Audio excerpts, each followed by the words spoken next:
برحمتك يا أرحم الراحمين.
الحمد لله نحمده ونستعينه ونستغفره ونؤمن به ونتوكل عليه ونعوذ بالله من شرور أنفسنا ومن سيئات أعمالنا من يهد الله فلا مضل له ومن يضلله فلا هادي له ونشهد أن لا إله إلا الله وحده لا شريك له ونشهد أن سيدنا ومولانا محمدا عبده ورسوله.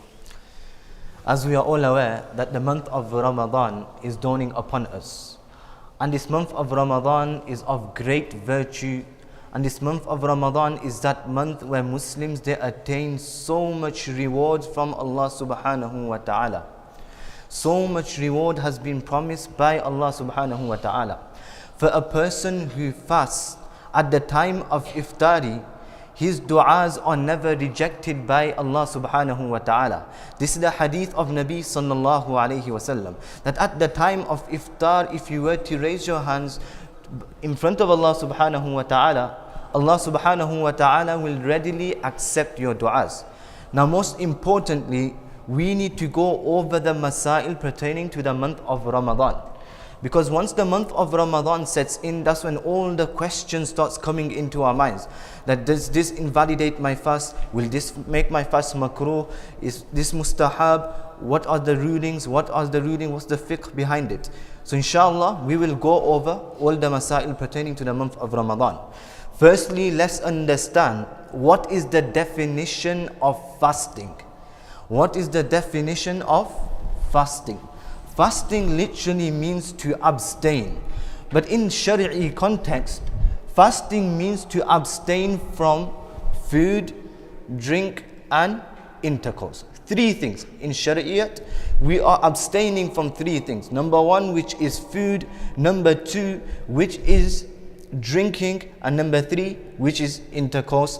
Now the reason why Allah subhanahu wa ta'ala in the month of Ramadan. Now let me ask you a question. Right now, is it halal for us to eat? Is it halal for us to eat or not? Come on guys. Yes, it's halal for us to eat. Is it halal for us to drink water? So in the month of Ramadan, Allah subhanahu wa ta'ala, He makes it haram upon us to eat and to drink. Why? Because Allah subhanahu wa ta'ala, He wants us to train our nafs. He wants us to train our desires. That in the month of Ramadan, something which is halal, meaning eating and drinking, Allah subhanahu wa ta'ala has made it haram upon us. So in the month of Ramadan, if you can stay away from that which is halal, if you can stay away from that which is halal, then outside the month of Ramadan, most definitely you can stay away from haram. This is the training that we are giving to our nafs.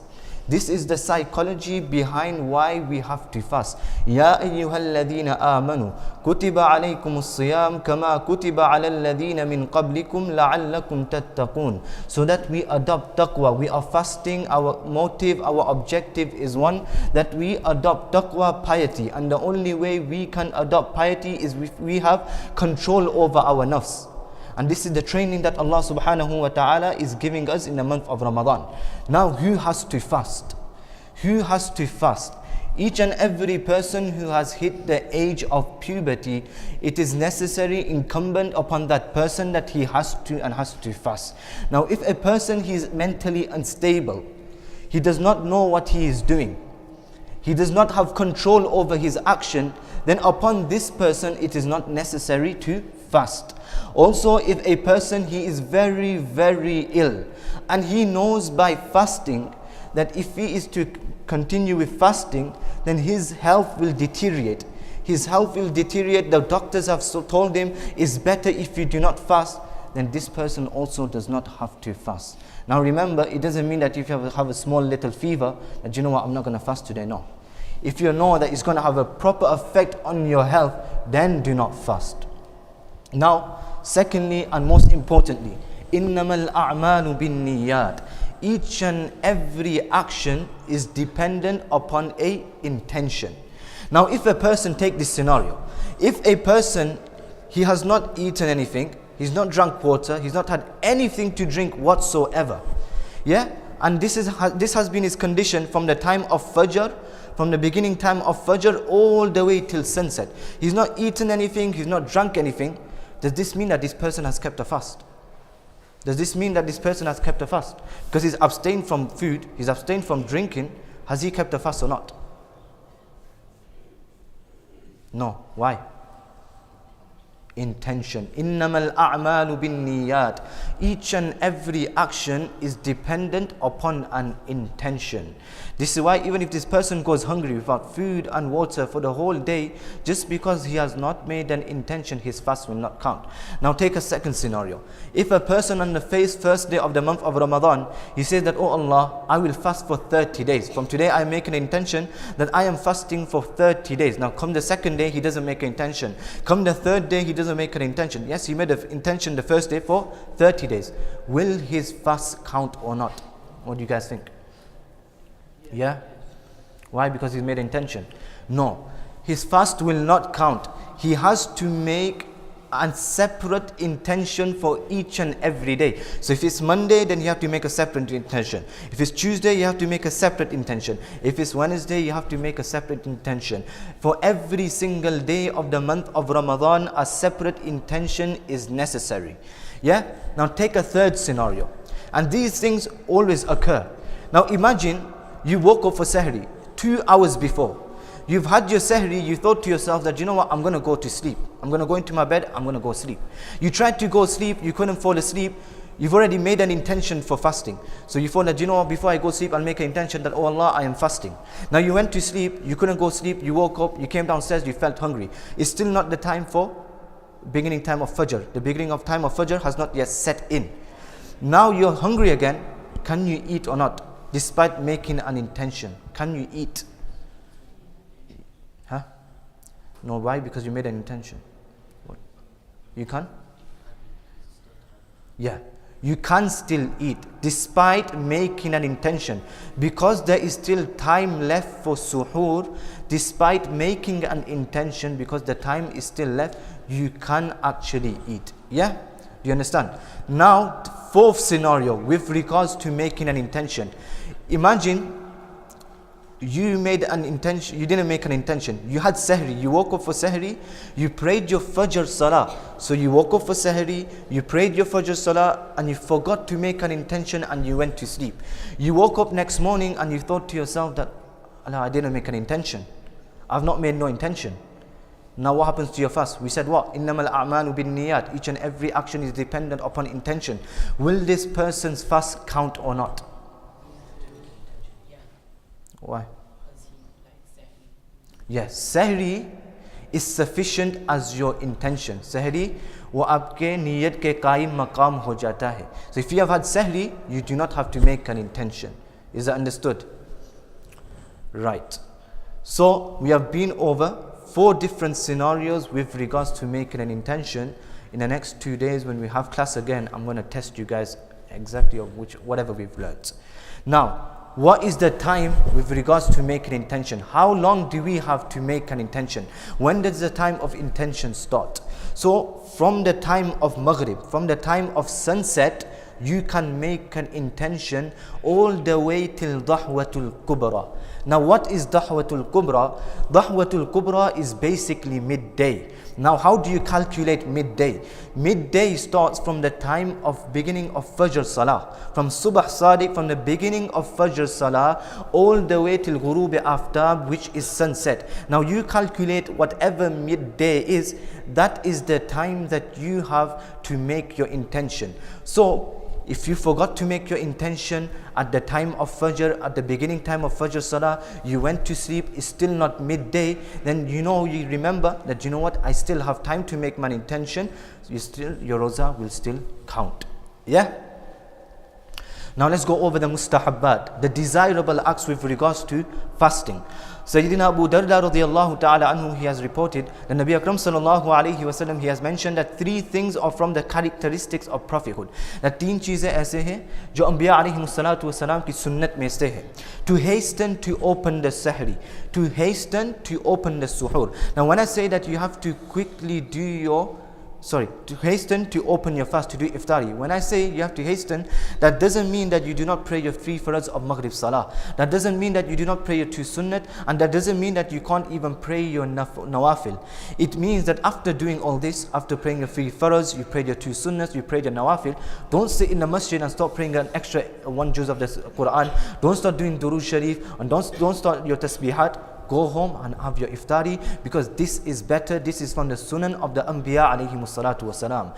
The second thing is to make your sahri very, very late. So approximately half an hour, 45 minutes, have your sahri. Don't have it literally 5 minutes before the sahri time ends, that you're literally in a doubt that whether my roza is going to count or not, because it was literally Fajr beginning time and I was still eating. No, don't keep it like that. This was the sunnah of Nabi sallallahu alayhi wasallam. And the best item to break your fast with is what? At-tamr wal-ma. To have kajur and water. Not Kinder Bueno and not Ferrero Rochers and not a packet of crisps. No. You act upon the sunnah of Nabi sallallahu alayhi wasallam. And this is such an easy sunnah to practice upon. Alhamdulillah, even in our masajid we are given kajur and water. A very easy way of practicing the sunnah of Nabi sallallahu alayhi wasallam. It is so important. Just try to imagine for one moment in time that even if Musa alayhi salatu wasalam, he was a Nabi of his time. The Jews, they follow who? Musa alayhi salatu wasalam. They believe in the Torah, the book that was revealed upon Musa alayhi salatu wasalam. If he was to come down upon the face of this earth today, he will leave his leadership. He will not classify himself as a Nabi, and he will wish to follow in the footstep, in the sunnah of Nabi sallallahu alayhi wasallam. So we are very, very lucky that we have the opportunity to follow in the footsteps of Nabi sallallahu alayhi wasallam. So whenever we have the opportunity to practice upon a sunnah, take that opportunity. Now we've just been over the mustahabbat, which means the desirable acts. Now let's go over the makruhat, the disliked act when it comes to fasting. Now so many people have this bad habit, especially in school and even in madrasa. You have a pen in your hand and you chew on that pen. You're chewing on rubber, you're chewing on plastic, on different things. This will make your fast makruh. So if you have that habit right now, before the month of Ramadan, you take that habit out of your life. Now some people, this is very funny, some people, they feel very, very thirsty in the month of Ramadan. So what do? They start to gather their spit in their mouth. They gather it until they think that, you know what, I've got enough. And when they think they've got enough, they swallow that spit. Now that will make your fast makruh. And it's not even gonna quench your thirst. So there's no point of it. Stay away from doing such. Also, another thing that we do, we come home after school and we go to our mums and dads. You know what, board's book like it, I'm so hungry. To complain of hunger, this will also make your fast makruh. And also this thing is very important to understand. When we go to school, when you come to the masjid, do not argue, do not fight, and do not quarrel. When you are sitting between the time of Asr to Maghrib, engage yourself in the recitation of the Quran, engage yourself in making dua, in tasbihat, and sending durood upon Rasulullah sallallahu alaihi wasallam. Because if you do not do these things, you will start to talk to one another. When you start talking to one another, guess what will happen? You'll start backbiting. Guess what will happen? You start fighting with one another. In order to stop fights happening in the masjid, always keep yourselves busy, because people who are 5-year-olds, 6-year-olds, 7-year-olds, they come to the masjid and they have fights. This fighting is not for adults. So when you come to the masjid, especially between the time of Asr to Maghrib, or whenever you're in the masjid, make sure these things do not happen, because these will make your fast makruh. Now when your fast becomes makruh, yes, in the eyes and in the court of Allah subhanahu wa ta'ala, your fast is there. Your fast is accepted, your fast is there. But you will not receive the full reward of fasting. So you've stayed hungry throughout the day. You've not eaten anything, you haven't drunk anything. Throughout the day you haven't done anything, but you didn't receive the reward for fasting. What's the point? Just control yourself. This is the training that Allah Ta'ala wants to give us. That train your nafs, train your desires. Whatever your desire wants, keep control of it. And once you have control of it, inshallah, after the month of Ramadan, you will also have control over your nafs. Now, let's talk about with regards to those things which will invalidate your fast. Those things which will invalidate your fast. Now, anything through the channels of your body, if anything reaches your brain and your stomach, anything that reaches your brain and your stomach, this will invalidate your fast. Now there are two types. There's one invalidator which will only necessitate a qada. Only qada will be lazim. Qada means that you have to recompensate, you have to do that roza again. The second type is that which will make you have to do qada and also give kafara. So the first type is what? You only have to do qada. And the second type of those invalidators which will necessitate a qada and also a kafara. Now with regards to those which will only necessitate a qada is, for example, if a person eats or drinks. He eats something and he drinks something and he's done it accidentally.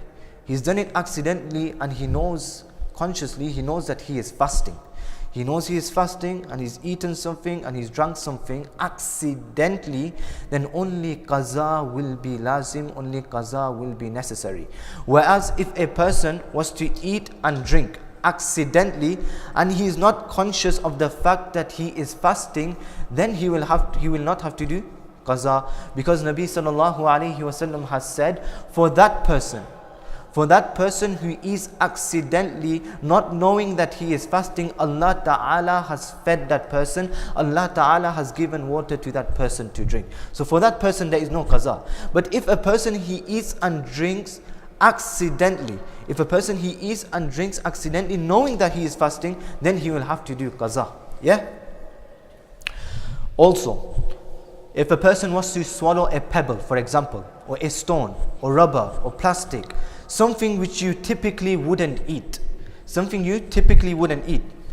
like a pebble here, stone here, if you were to eat it, then what happens? Your fast will break and you will only have to do qaza. Your fast will break and you will have to do qaza. And also this, my dear friends, when you are making wuzu, make sure and ensure when making wudu, you do not become too excessive. That you don't start goggling your mouth and be very excessive when goggling your mouth. Because if the water is to go down your throat and reach your stomach, then this will make your roza fasid. Your roza is gone. So make sure you do not be too excessive, especially when you go for a shower, when you go for a bath, and if your ghusl is not farz upon you, then only rinse your mouth. Do not even goggle your mouth. Out of ihtiyat, out of precaution, do not even goggle your mouth, because this is sunnah. Goggling your mouth is sunnah. Farz is to rinse your mouth, ensuring that the water reaches each and every part of your mouth. It is sunnah to goggle your mouth, so it is better that do not goggle your mouth when you're in the condition, in the state of fasting. Because if the water does go through, it will make your roza fasid.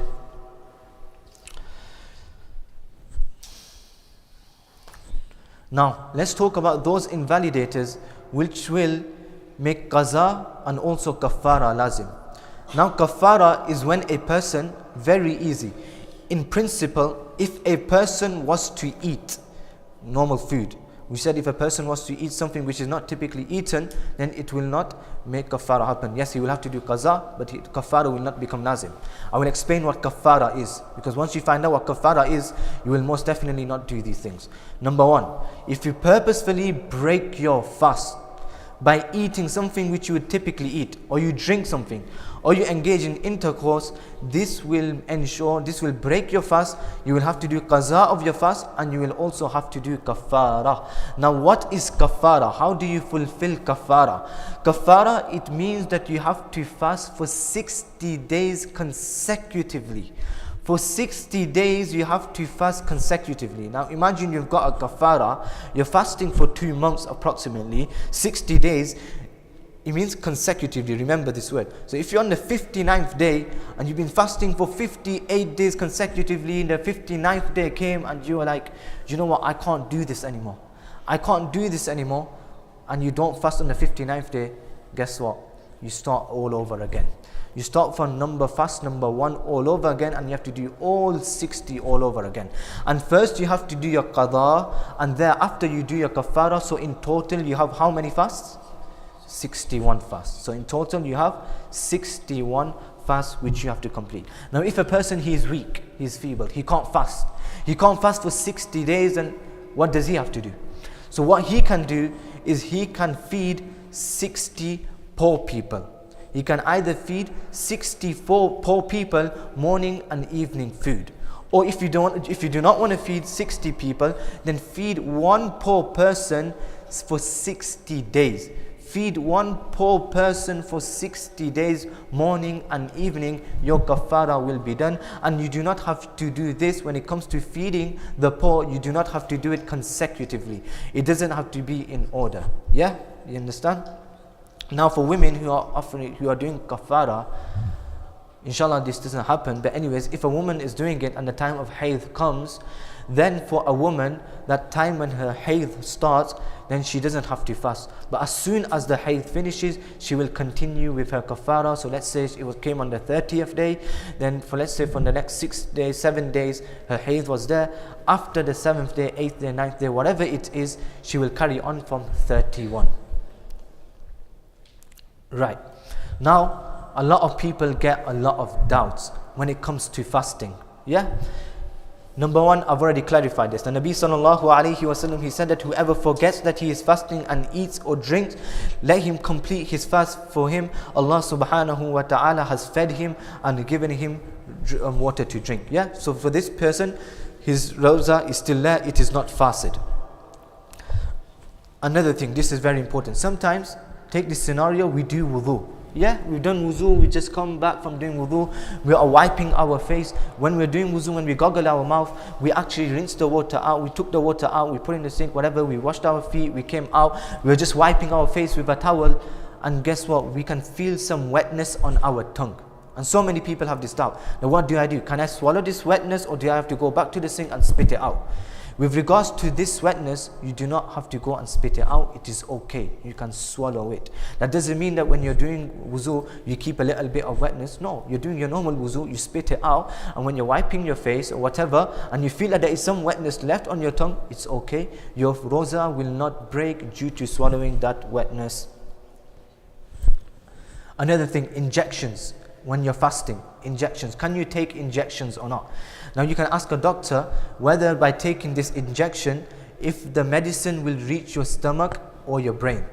Now if by taking the injection, the medicine will not reach your stomach and it will not reach your brain, then this will not invalidate your fast. So most of the times it doesn't reach our brain, it doesn't reach our stomach, so taking injections is okay. Also blood transfusions and also kidney dialysis, you're also allowed to do this. Now a lot of people, they also ask with regards to blood tests. Blood tests, in order to remember this mas'ala, it is very, very easy. In reality, you are not putting blood into yourselves. When you take a blood test, you're taking the blood out. You're not putting blood in, you're taking the blood out. So it will not invalidate your fast. So blood tests, you're allowed. Kidney dialysis, you're allowed. Injections, just make sure with the doctor whether it reaches your brain, whether it reaches your stomach, and it will be all okay. Also cupping in the fast, whilst you're fasting, that is also okay. Now also eardrops and eye drops.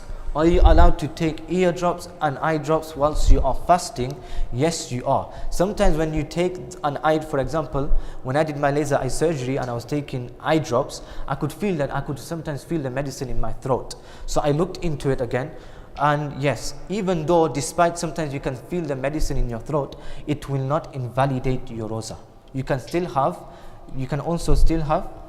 take your eye drops and your eardrops. It will not invalidate your fast.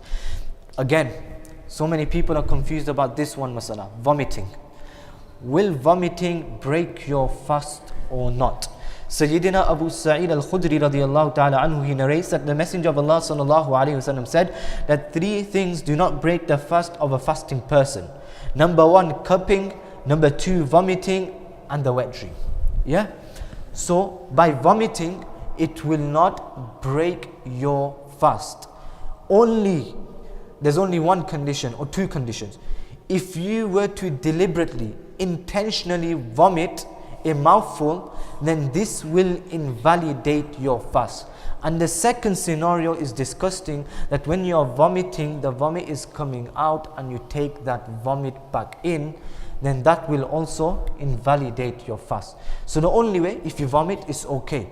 If you do it deliberately, intentionally, then your fast will break.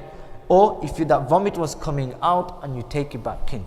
Now a lot of people, they ask that sometimes, you get the acid reflux, that you feel that burning sensation in your throat.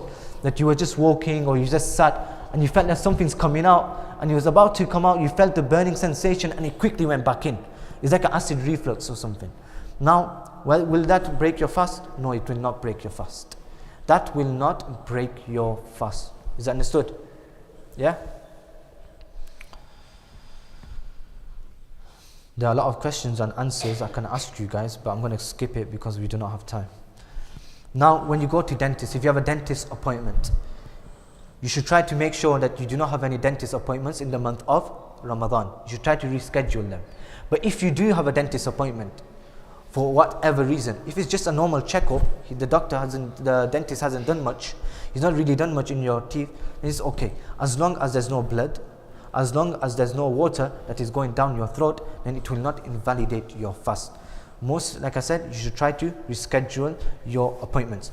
Now, smoking in the month of Ramadan, if you have a bad habit of smoking will invalidate your fast. Even by taking an e-cig, even if it's an e-cig, shisha or whatever it is, it will invalidate your fast. And guys, guess what? It will not only make qaza lazim, you will also have to do kafara. If you were to smoke, then you will also have to do a kafara. So make sure you do not smoke whilst in the state and the condition of fasting. Now, some people, what they will do, they're desperate. They want to smoke. So if you see a person, let's say a person who is a kafir, he's not fasting in the month of Ramadan, and whilst he's smoking, you see that smoke is coming out, so you go and you start to take that smoke in. If you do it intentionally, if you take that smoke in intentionally, then that will invalidate your fast and qaza will be lazim. If you were to take that smoke in, it will invalidate your fast. Now if you were just stood there and ikhtiyar, unintentionally, not deliberately, you were just stood there and somebody was smoking and that smoke, it enters your nostril or whatever your mouth, and that will not break your fast. Yeah? Now, sometimes we are traveling. A person who is traveling, he does not have to fast. Even if it's in the month of Ramadan, it is mustahab to fast. It's desirable if you fast, but if you do not fast, then you will have to do qaza of the fast that you have missed. You will have to do qaza of the fast that you have missed. Now, how do you fast whilst you are traveling? For example, let's say you're in Germany. You're in Germany and you're from UK. Your fast will start at the time that is found in Germany. So let's say you're traveling, you're on the plane. You're on the plane, you're traveling, you know that it's nearly Subh Sadiq time in England, but you will not follow the England Subh Sadiq time. You will ask the steward with regards to the time zone that the country that you're flying over. If it's Subh Sadiq at that time, then your fast will start from that time. Now let's say you're traveling to Saudi Arabia. You've landed in Saudi Arabia. You will not think that, do you know what, in UK, or if you started your fast in UK and you think to yourself that my fast started in UK, I have to break my fast at UK time. No. If you're in Saudi Arabia, you will look at what time is sunset in Saudi Arabia and you will basically finish your fast. You will do iftari according to the time in Saudi Arabia. Is that understood? Sometimes your fast will become 16 hours. Sometimes you may even see that your fast, which was supposed to be 14 hours, it's only 8 hours or 6 hours. It depends on what country you're going and where you started your fast and where it ends. Is that understood?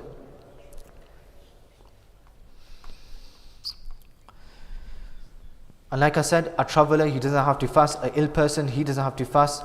Now, a person who has asthma, are you allowed to take an inhaler or not? No, you are not allowed to take an inhaler. If you take an inhaler, then it will break your fast and you will have to do qaza of your fast. Sometimes you have to. Sometimes you become so ill you can't breathe, you have to take an inhaler. It's okay, you won't have to do kafara, you will have to just do qaza of the fast that you have missed. Now what if somebody, he has such bad asthma that he just cannot fast, even if it's the December months, the fasts are very, very small, but his asthma is so bad that he cannot fast whatsoever, he has to take his inhaler, then this person, he will not have to fast. What he will have to do for the 30 days of the month of Ramadan, the fast that he has missed, he will have to give sadaqatul fitr. He will have to give sadaqatul fitr. Inshallah, when the sadaqatul fitr is decided, most probably will be about £3 to £3.50 this year, but it's not been exactly decided. Inshallah, you will come to know before the month of Ramadan. But yes, you should ask the local ulama that how much is sadaqatul fitr, and you have to pay that for each day that you miss. Is that understood? Also, like I mentioned right at the beginning, I know we've not got that much time, but like I mentioned, make dua in the month of Ramadan. Because at the time of iftari, your du'as are never gone as rejected. So when the time of Ramadan comes and we're sat upstairs or we're in the masjid downstairs, do not be talking around, especially when there's about 10-15 minutes left prior to Maghrib Salah. Each and every person should engage in making dua to Allah subhanahu wa ta'ala. And what do you make dua for? You make dua for your current situation. For example, it may be your exams. It also, make sure from now we should be making dua for our future. For our future job, for our future spouse, for our future children, for our iman, for our jannat, for refuge for Jahannam, and for the day of Qiyamah.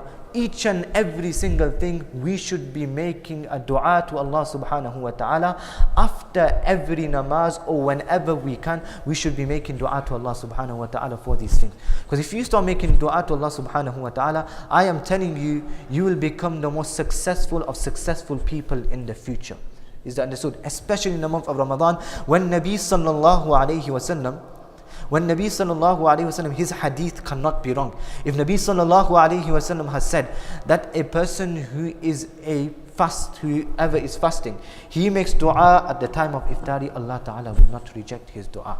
And make sure that you read each and every namaz in the month of Ramadan with jama'ah. You come to the masjid and you read your namaz, not at home. You come to the masjid and you offer your salah. Is that understood? And if you can do it in the month of Ramadan, then most definitely you can do it outside the month of Ramadan. Because guess what?